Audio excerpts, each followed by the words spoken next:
Admiral Zexathara clicked her mandibles in amusement as the tactical display showed Earth's pathetic defense fleet. The human vessels looked like ancient relics compared to the sleek, energy-shielded warships of the Corvani hegemony.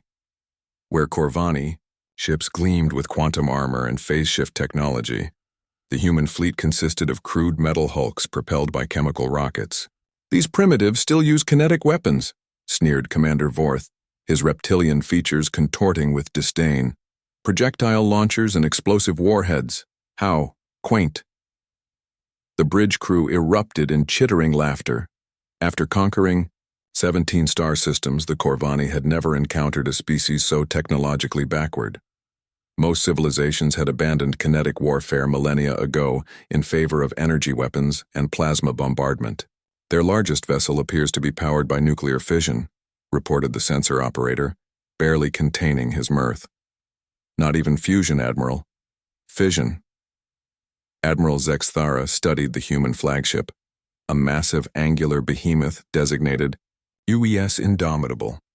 Its hull was scarred and patched, clearly built for function over aesthetics. Primitive railguns jutted from its sides like the spears of ancient warriors, while missile pods clustered along its frame like parasitic growths. "Signal the human fleet," she commanded.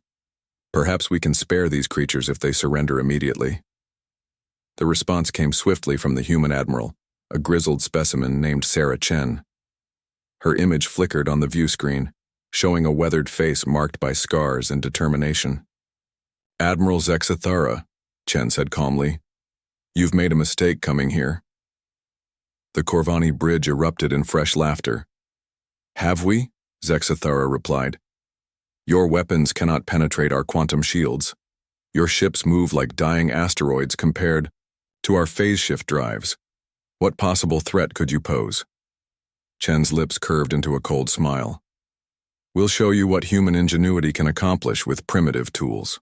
The human fleet began its approach, and the Corvani prepared for what they assumed would be a brief, one-sided engagement.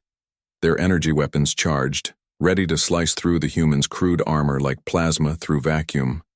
Then the humans fired. The railguns on the Indomitable launched projectiles at incredible velocity, not energy beams or plasma bolts, but solid tungsten rods accelerated to a significant fraction of light speed.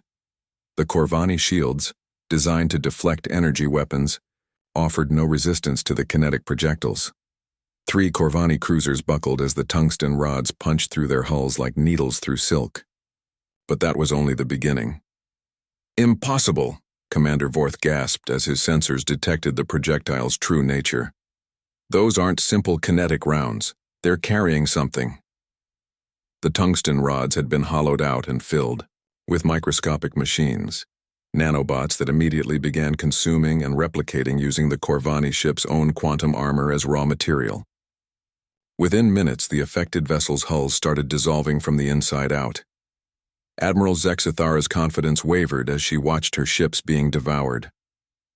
"Return fire, all batteries." The Corvani energy weapons lanced out, but the human ships had already moved. Their primitive chemical rockets provided thrust in directions the Corvani hadn't anticipated, following erratic flight patterns that confused the targeting systems. Then the human missiles arrived. The Corvani point defense systems easily tracked the approaching warheads, slow, bulky chemical rockets that seemed laughably outdated. But as the missiles closed distance, they began splitting apart in stages, each fragment following a different trajectory. "Cluster munitions," reported the tactical officer, his voice tinged with growing unease. But these weren't ordinary cluster munitions.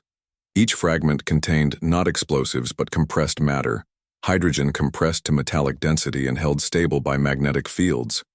When the fragments detonated against Corvani hulls, they released the compressed hydrogen in explosive expansion, creating localized fusion reactions that turned ship armor into plasma. The Corvani fleet found itself surrounded by miniature suns as their own vessels became the fuel for human weaponized fusion reactions. Admiral Zexathara watched in horror as half her armada disappeared in brilliant flashes of light. "How are they doing this?" "Our intelligence indicated they were primitive." Admiral Chen's voice crackled over the comm. You made the classic mistake of underestimating an enemy based on appearances. Yes, we use kinetic weapons, because kinetic energy is the most fundamental force in the universe.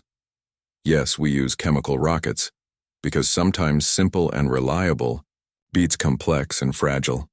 Another wave of human missiles struck, these ones carrying EMP-hardened electronics that hijacked Corvani navigation systems. The advanced alien ships began firing on each other, their sophisticated targeting computers compromised by crude but effective human malware. Our weapons are primitive because we make them from whatever we have available, Chen continued. Scrap metal becomes armor. Industrial chemicals become propellant. We don't need quantum shields. We build our ships tough enough to take hits and keep fighting. The remaining Corvani vessels attempted to retreat, but the humans had anticipated. This long-range kinetic interceptors, essentially guided asteroids with small thruster packages, had been positioned along likely escape routes. The fleeing ships found themselves caught in a carefully orchestrated ambush. Commander Vorth's ship took a direct hit from a kinetic interceptor and began spinning helplessly. "Admiral, we've lost main propulsion. The humans, they're using gravity wells as weapons." Indeed, the humans had positioned their kinetic interceptors to create gravitational distortions that pulled damaged ships off course, straight into the path of follow-up attacks.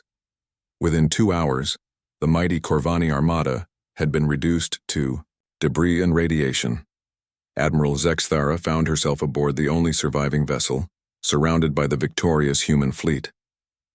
"This is impossible," she whispered. "We had every technological advantage." Admiral Chen appeared on her view screen one final time. "You had fancy technology. We had centuries of making war with whatever tools we could build or steal or improvise. You forgot that the deadliest weapon in any arsenal isn't the most advanced.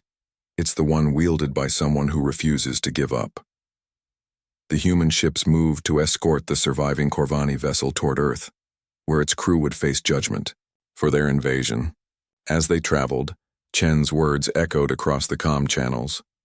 "Next time you encounter humanity, remember this. We didn't reach the stars despite our primitive tools. We reached them because of what those tools taught us. That ingenuity, determination, and the refusal to surrender are the most advanced weapons of all." The galaxy would indeed remember. And they would never again make the mistake of underestimating the species that turned scrap metal and chemical rockets into instruments of victory